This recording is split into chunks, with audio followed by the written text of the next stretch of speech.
Welcome to a deep dive. We're talking all about Japanese courtyard gardens. Ooh, those are cool. Yeah, they are, right? These miniature landscapes. Miniature. Yeah, like really small, tucked inside homes. Oh, wow. I know, right? They're called tsuboniwa. Tsuboriwa. Yeah, and they bring nature, like a little piece of it. Like a slice. Exactly, into even the tightest urban spaces. I can see why people would like that, especially in a big city. Totally, and we've got sources today covering everything. Everything. Well, pretty much from the philosophy behind these gardens to practical tips. Oh, cool. So if someone wanted to make their own, Yeah, exactly. that's awesome. It is really cool. It's amazing how much thought goes into each element. Yeah, you don't just throw some plants in a pot and call it a day. No, not at all. It's not just about aesthetics. It's like this whole design philosophy. There's meaning behind it all. Exactly. Some are meant to be looked at, not even walked through. Really. Yeah, and get this, a single rock can symbolize an entire mountain. What? How does that even work? I know, it's wild, right? We're gonna uncover all that symbolism, how much one might cost. Because I bet they can get pricey. Oh yeah, depending on what you're doing, and even some modern twists on the whole concept. Ooh, modern Japanese gardens. Yeah, to help us break down these design ideas and the cultural significance, I've brought in an expert who just gets this stuff. Well, I'm happy to be here. There's such a beautiful blend of art and nature. And philosophy. Oh yeah, for sure. It's all connected. It really is. So let's jump into these design principles. They're kind of like the keys to understanding what makes these gardens so special. Like a secret code? Haha, yeah, kinda. One that always gets me is harmony with nature. Okay, I like that. It's basically designing the garden to reflect the surrounding environment. Even if it's just a tiny courtyard. Exactly. Interesting. The way they do that with plants is so cool. So it's not just any plants. No, the choices are very specific. What kind of plants? Well, they have to reflect the seasons. Oh, so it changes throughout the year. Exactly. So you're not just looking at a static, pretty picture. You're experiencing it. Yes. The flow of time, the changes in nature. Right there in your home. I know, it's like bringing the outdoors in. I love that. Okay, and then there's simplicity and minimalism. Minimalism, okay. Seriously, no clutter allowed. Everything has to have a purpose. Exactly. Every element from the stones to the plants, it all has a meaning. It's not just randomly throwing a bunch of stuff together. No, it's very intentional. And that ties right into the next principle, symbolism and meaning. Okay, so everything means something. Yeah, those rocks, water features, plants. They're not just decorative. Nope. They can represent mountains, rivers, even spiritual ideas. So it's a whole other layer of meaning. It's like having a miniature symbolic landscape tucked away. Wow, like a secret language almost. Right. And speaking of creating a sense of space, there's this idea of spatial awareness. Spatial awareness. Yeah, it's a huge deal in these gardens. So how they use the space? Exactly. They use all these clever tricks to make even a tiny courtyard feel Bigger. yes, Bigger and more interesting. even if it's small. Right. It's kind of like magic. So how do they do that? Well, think about perspective, hidden pathways, even varying heights. So you don't see everything all at once. Right. It's revealing the garden bit by bit. Creating a sense of discovery. Yeah, even in a small space. I like that. All right, next principle, balance and asymmetry. Balance and asymmetry. So is it balanced or not? I know, right? It sounds kind of contradictory. It does. But think about it this way. Nature itself is random, right? Yeah, definitely. But it's also balanced. True. So these gardens often use asymmetrical arrangements. To mimic nature. Exactly. But at the same time, everything is balanced in terms of size and texture. And color. Yeah, so it's this delicate dance between the randomness of nature and... A carefully crafted harmony. Yes. You got it. That's pretty cool, actually. It is cool, right? So we've covered the design side of things, but let's get real for a sec. Okay. What are the pros and cons for someone who might actually want one of these gardens? Yeah, in the real world. Yeah, I mean the tranquility, the stress reduction benefits. Oh yeah, I can see that. I mean, who wouldn't want a peaceful little oasis to escape to? Especially with how busy life is these days. Exactly. And studies show that being in nature can lower stress and boost your mood. Oh, I've heard that too. Plus, there's the boost to property value. Oh yeah, that's a good point. A well-designed Japanese courtyard garden is a unique feature. It could make your house stand out. Definitely, but it can't all be sunshine and roses, right? There's got to be some downsides. There are. Limited space can be a challenge. Especially if you live in a city. For sure. And then there's the potential for high costs. Oh yeah, those fancy materials and plants probably add up. They do. And then there's that risk of like cultural misinterpretation. Oh yeah, if the design isn't done right. We definitely want to be respectful here. It's about appreciating the culture, not just copying it. Exactly. Understanding those traditional principles is so important. It ensures that your design is authentic and honors the culture. And we can't forget about climate. Oh right, not all plants can grow everywhere. Nope, not every region can support those like classic Japanese plants. Makes sense. Okay, so the big question, The one everyone's thinking. costs. How much are we talking about for one of these miniature masterpieces? Yeah, spill the tea. Well, it really depends. On what? Do you go the DIY route or bring in a landscape architect? That makes sense. DIY is usually cheaper, Usually. But even DIY has costs, those materials add up. especially if you want like high quality stuff. Oh yeah, for sure. It's an investment. It is. All right, now for the fun part, the different styles. Ooh, yes. Let's hear it. Let's start with the classic tea garden, or roji. Rookie, okay. Imagine stepping stones leading you to a tea house, Peaceful. right? And lanterns casting this soft glow. Sounds so relaxing. It does, doesn't it? And then you've got the Zen gardens, or karasansu. Yarasan-sui, those are the ones you just look at. Yes, they're meant to be contemplated, not walked through. I like that. They use gravel, rocks, and just a few plants. Minimalist. Super minimalist. It's all about inviting you to meditate and reflect. Oh, that makes sense. And I have to bring up the stroll gardens, also known as kayushikitin. Kaishikitian, that's a mouthful. I know, right? Right. But they're designed to be experienced like a journey. A journey.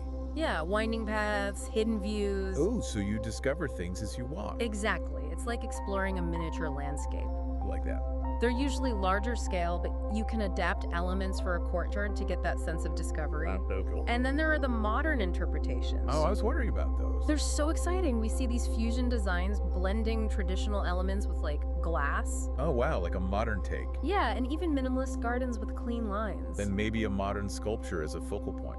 Exactly. It's about taking those core principles and Applying them in new ways. yes. I like that a lot. Me too. And for really tight spaces, vertical gardens are amazing. Vertical gardens. Yeah, plants growing up walls. Oh, that's cool. Perfect for small spaces. Right, talk about maximizing every inch. For sure. Yeah. So with all these styles, what about the plant choices? What are we working with here? Fill me in. Traditionally, you'd see like maple trees, bamboo, moss, ferns, azaleas, the classics. The classics. But in those modern adaptations, it's more about finding plants that, Fit the aesthetic, yes, but also that will thrive in your specific climate so you can still have that Japanese garden feel. without being limited to specific species. I see, so it's adaptable. Very adaptable. And the materials really set the tone, too. Oh yeah, the materials are important. You've got your natural stone, gravel, wood, shoji screens, those iconic stone lanterns. Classic Japanese elements. But then in the modern designs, you might see concrete, steel, glass. Ooh, an interesting lighting. Yes. Creative lighting is a big one. It's such a cool mix. It really is. It shows how these gardens are evolving. While still honoring the core principles. Yeah, that's important. So who are these gardens perfect for? I'm thinking city dwellers who are like craving nature Makes sense, especially if they don't have a lot of space. and a bit of privacy too. Oh yeah, your own little retreat. Exactly. But it's not just for city folks. Who else? Anyone who's fascinated by Japanese culture, That's me. haha, or who wants to add a unique design element to their home. Yeah, it would definitely be a conversation starter And even eco-conscious folks are drawn to these gardens. because they're sustainable. Exactly. It's a diverse group of people. It really is. And I bet designers and artists find a lot of inspiration in these gardens Yeah, too. absolutely, especially landscape architects, They offer a way to connect with nature on a personal level. which is something I think we all crave. Yeah, in this crazy world we live in. Definitely. All right, we touched on the design, the overall vibe, but now I'm curious about the history. Oh yeah, like where did these gardens come from? When did they first appear in Japan? Ooh, the roots go way back. I bet. But courtyard gardens, specifically the Tsuboniwo we're talking about, Right. those became popular during the Heian period. Heian period? Yeah, that's 794 to 1185. Wow, over 1,000 years ago. It's a long time. It is. What was happening back then that made these gardens so popular? It was a time of, like, huge artistic and cultural growth. Okay. Think elaborate mansions with courtyards. Oh, wow, fancy. The aristocrats, back then, They wanted to bring nature into these spaces, I can see why. to feel connected to it. The beauty, Yeah. the tranquility. Even in urban settings. Yeah, even in the city. So it wasn't just about looks. No, it was deeper than that. More of a connection with nature. Exactly. The Japanese have this incredible appreciation for nature. I've noticed that. They weave it into their lives. Makes sense. Their religion, Shinto, places a huge emphasis on the sacredness of nature, Oh, interesting. and you see that reflected in the gardens. Okay, so how did these gardens evolve over time? Oh, they definitely changed. Did different historical periods have their own styles? Absolutely. During the Kamakura period, Kamakura period. yeah, from 1185 to 1333, Okay. Zen Buddhism became really prominent. Zen Buddhism. Yeah, and that had a big impact on garden design. In what way? Well, led to the Zen gardens, or karasansui. Oh, those dry landscapes we talked about? Yeah, with the gravel, the rocks, minimal plants. Designed for contemplation. Exactly, meditation. So those minimalist Zen gardens we see They today, have a long history. rooted in centuries-old spiritual practices. That's right. That's wild. It is pretty amazing. It is. Then came the Muromachi period, Muromachi period, 1336 to 1573. known for tea ceremony culture. Ah, yes, the Roji tea gardens. Those became a key part of the experience, Yeah. like a symbolic journey to the tea house. So each period added its own twist. Yeah, they put their own spin on it. It's like a living timeline of Japanese culture. That's a great way to put it.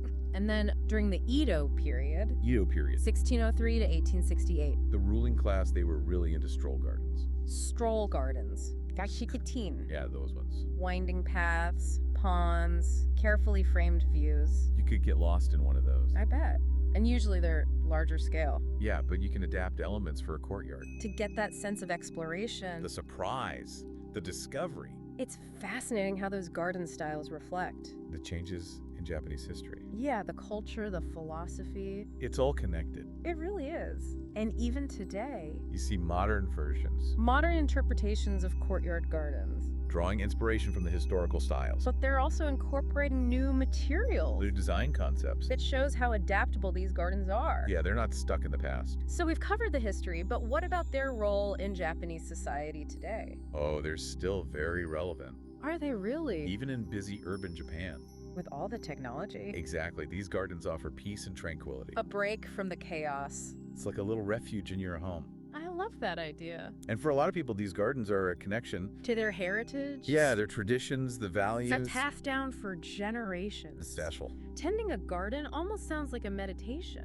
You know what it is? A way to reconnect. With yourself and with nature. It's mindful.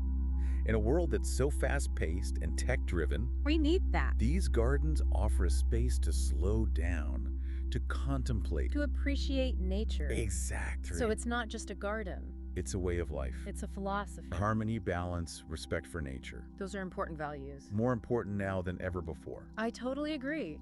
Adding that historical and cultural context. It gives you a new perspective. It does. A whole new appreciation for these gardens. Okay, for part 3, let's switch gears. Okay. Let's say our listener is feeling inspired. They want to make their own garden. What are some practical tips for actually creating one? Okay, so we've covered all the philosophy and history and design. The big picture stuff. Yeah, but let's say our listener is ready to get their hands dirty. They want to build their own little slice of Japan. Exactly. Where do they even begin? Well, first things first, you got to look at your space. Okay. How much room do you actually have? Right, because you don't want to cram too much in. No, you want it to feel peaceful, not cluttered. Exactly. And what about climate? Oh, yeah, that's Like- huge. Sunshade, all that good stuff.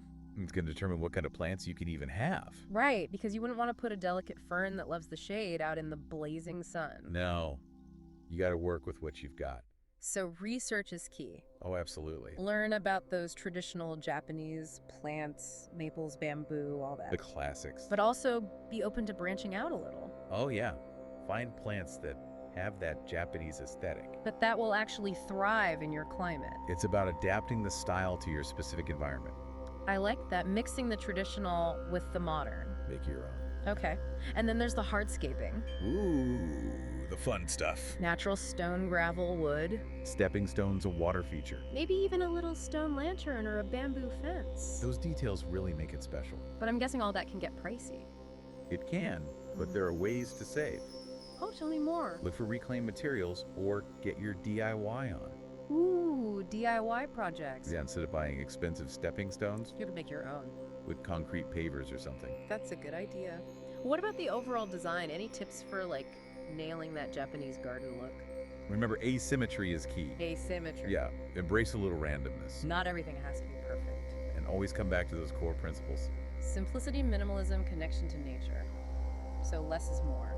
In this case, definitely. Pick a few focal points and let them shine. Don't overcrowd the space. That serene, minimalist vibe. Okay, now for the big question. The one everyone's thinking. Maintenance. Yeah. Any advice for those of us who aren't exactly master gardeners? Here's the good news. Japanese gardens are pretty low maintenance. Really? Choose the right plants for your climate and soil. Okay. Learn some basic pruning techniques, Not too bad. and you're good to go. So it's not as intimidating as it might seem.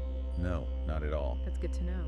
A little care goes a long way. And remember, gardening is about trial and error. Have fun with it. I love that perspective. You don't have to be a pro to create a beautiful space. Nope. A little research, planning, and creativity. You can bring a touch of zen to your own backyard. Exactly. This has been such a cool journey into the world of Japanese courtyard gardens. I know, I've learned so much. Me too. We've covered everything from the ancient history to, like, practical design tips. It's amazing how much there is to learn. It is. I hope you've come away with a deeper appreciation for these tranquil spaces. I know I have. And maybe even some inspiration to create your own. Even just a little corner of peace. That's the beauty of it. It doesn't have to be grand. Just meaningful. Exactly. Thanks for joining us on this deep dive.